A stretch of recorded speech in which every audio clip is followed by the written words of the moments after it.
warahmatullahi wabarakatuh. Perkenalkan, nama saya Nuriyah Kamilati, program studi gizi klinik jurusan Kesehatan Politeknik Negeri Kucing. Di sini saya akan menjelaskan tentang keselamatan kerja pendistribusian makanan kepada penjamah makanan di rumah sakit. Penyelenggaraan makanan rumah sakit merupakan rangkaian kegiatan mulai dari perencanaan menu sampai dengan pendistribusian makanan kepada pasien atau konsumen. Tujuannya yaitu untuk menyediakan makanan yang kualitasnya baik dan layak sehingga memadai bagi klien atau konsumen yang membutuhkan. Di sini saya akan menjelaskan tentang distribusi makanan di rumah sakit. Distribusi makanan merupakan serangkaian kegiatan penyaluran makanan sesuai dengan jumlah porsi dan jenis makanan konsumen yang dilayani, baik itu makanan biasa ataupun makanan khusus. Tujuannya yaitu untuk pasien mendapatkan makanan sesuai diet dan ketentuan yang telah berlaku. Tempat atau bangunan, peralatan, hygiene dan sanitasi dalam distribusi makanan harus diperhatikan karena ini merupakan menjaga keamanan makanan atau food safety. Nah, untuk pendistribusian makanan sendiri yaitu ada pengelompokan pendistribusian makanan. Nah, pengelompokan ini terdapat dua. Pertama untuk pasien dan kedua yaitu untuk karyawan. Nah, cara pendistribusiannya sendiri yaitu terdapat 3 metode atau 3 cara. Pertama, sentralisasi. Yang kedua yaitu desentralisasi. Dan yang ketiga yaitu kombinasi.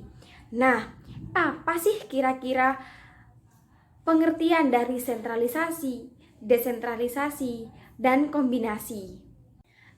Nah, sentralisasi di sini yaitu makanan yang telah dibagi dan disajikan dalam alat makan di ruang produksi makanan. Kelebihannya sendiri itu yaitu pertama, tenaga lebih hemat sehingga dapat menghemat biaya. Kedua, pengawasan dapat dilakukan dengan mudah dan teliti. Yang ketiga, yaitu dapat disampaikan langsung ke pasien dengan sedikit kemungkinan kesalahan pemberian makanan. Yang keempat, yaitu ruangan pasien terhindar dari aroma masakan dan kebisingan pada saat pembagian makanan. Dan yang terakhir, yaitu pekerjaan dapat dilakukan lebih cepat. Sedangkan kekurangannya, yaitu pertama, memerlukan tempat, peralatan, dan perlengkapan makanan yang lebih banyak. Seperti tempat harus luas, kereta pemanas dilengkapi dengan rak. Yang kedua yaitu adanya tambahan biaya untuk peralatan perlengkapan serta pemeliharaan. Yang kedua yaitu desentralisasi. Nah, apa sih desentralisasi? Desentralisasi merupakan distribusi makanan yang tidak dipusatkan, yaitu makanan pasien dibawa ke ruangan perawatan pasien dalam jumlah banyak atau besar, lalu dipersiapkan ulang dan disajikan dalam alat makanan pasien sesuai dengan dietnya. Kelebihannya yaitu tidak memerlukan tempat yang luas, peralatan makanan yang ada di dapur ruangan tidak banyak. Yang kedua, makanan dapat dihangatkan kembali sebelum dihidangkan ke pasien. Dan yang terakhir, yaitu makanan dapat disajikan lebih rapi dan baik serta dengan porsi yang sesuai kebutuhan pasien. Namun, terdapat kekurangan. Apa sih kekurangannya? Yaitu yang pertama, memerlukan tenaga lebih banyak di ruangan dan pengawasan secara menyeluruh. Yang kedua, yaitu makanan dapat rusak bila petugas lupa untuk menghangatkan kembali. Sedangkan yang terakhir yaitu kombinasi. Kombinasi yaitu melakukan dengan cara sebagian makanan ditempatkan langsung ke dalam alat makanan dan terdapat juga sebagian lagi dimasukkan ke dalam wadah besar yang didistribusikannya dilakukan setelah sampai di ruang perawatan.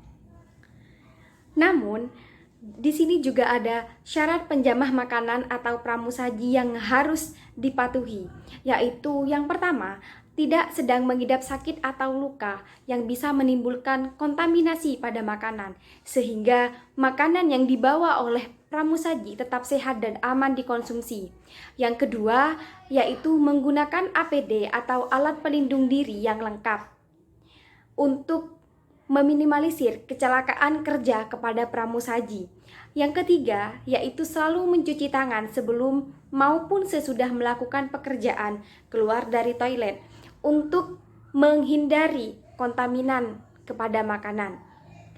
Selanjutnya, yaitu tidak boleh memegang atau menjamah makanan tanpa alat bantu atau langsung menggunakan tangan, karena tangan merupakan sumber kontaminan dari beberapa bakteri dan virus, sehingga dapat diminimalisir dengan menggunakan plastik untuk menjamah makanan.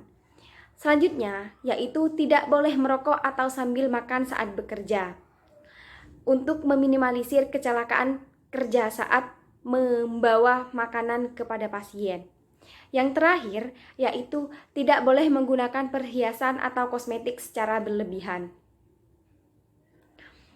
Dengan dipatuhinya peraturan atau syarat penjamah makanan akan